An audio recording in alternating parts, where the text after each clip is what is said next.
can you elaborate on your feeling this morning with restrictions set to ease tonight? Hi, Peter. It's like we're getting up off the canvas again. Feelings, I don't know, we're just working pretty hard at the moment. Not a lot of emotion in it, just getting on with it. Just survival, is that what it is? A little bit like that, yeah. We're trying to have a go again without much left as far as resources go, and our staff are trying to find the energy and the motivation to go again. And yeah, that's a bit, it's been, this lockdown 4.0 or 4.1 was the second week in Melbourne. It's been really tough for them. How many staff have you had to shed during the course of the pandemic? We had 80 who were working, 35 to 45 hours pre-pandemic. Of those 80, there's 9 left. Wow. We're down to about 45. We were just getting some momentum 3 weeks ago, and the momentum's just disappeared. 95% of people cancelled before the lockdown was called. We're in the middle of town, surrounded by local workers and locals who live in South Bank. It's a highly densely populated, so there's locals here as well. And then there's all that tourist event and larger things that Melbourne does have all gone as well. So how have you had to change your business, Phillip? How have you had to change your business model?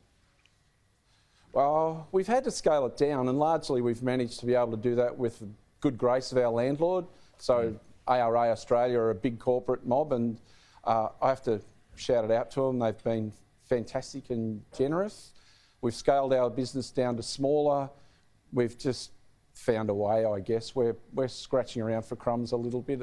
It was a fairly glamorous show, and we'll get back to that, I hope. I just can't see the road's not very obvious at the moment, and it looks pretty long. Who is the subject of your ire at the moment, Phillip? Who do you reserve your biggest frustration towards? Oh, I think probably in Victoria we've had more shutdowns than anybody else, so that's a state problem. So it sits there, but nobody seems to take responsibility for that. Our industry has shed, it's tens of thousands, and it's 150,000 nationally.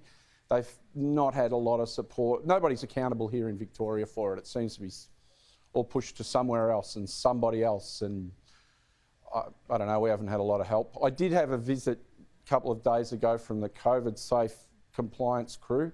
That was helpful. That's about all I've had the last couple of weeks. We're probably missing $150,000 a week in revenue, and we're getting about $3,500 support, and my staff aren't getting anything. The casuals especially have been really badly let down. Am I angry with somebody? I try not to be. I don't think it helps very much, and I try to be apolitical. That doesn't seem to help much either, but hospitality is just collateral damage. Got a line put through us as, right at the start. That's how it feels, and my staff feel like that, and they're leaving the industry in droves already, and we can't open to capacity 3 weeks ago because we didn't have the staff to do it. All those professionals that came to Melbourne and made Melbourne alive and a vibrant, hospitality place, a place for eating and dining and drinking and having fun. People applied from Europe to work here, from the UK, from North America.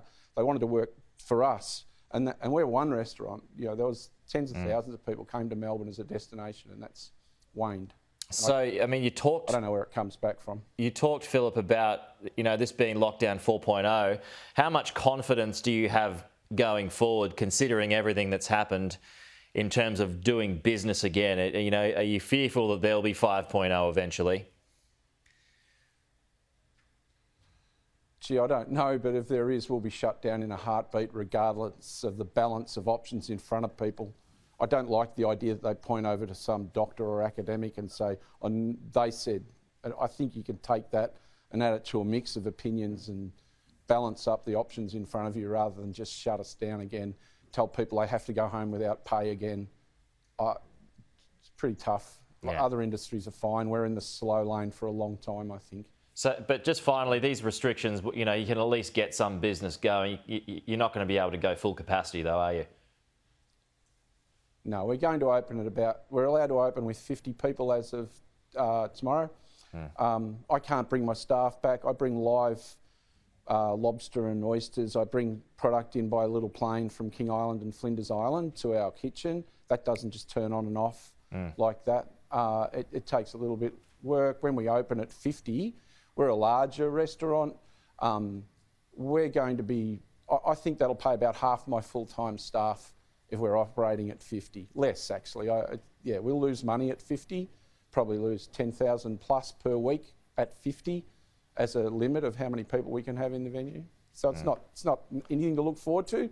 At the same time, it's a step forward. So we just sort of puff our chest up, get out there and have a crack, and a couple of weeks' time we'll be rolling again. So you sort of get past talking about it and just get on with it. Yeah. You are a trooper, Phillip. What's the name of your cafe?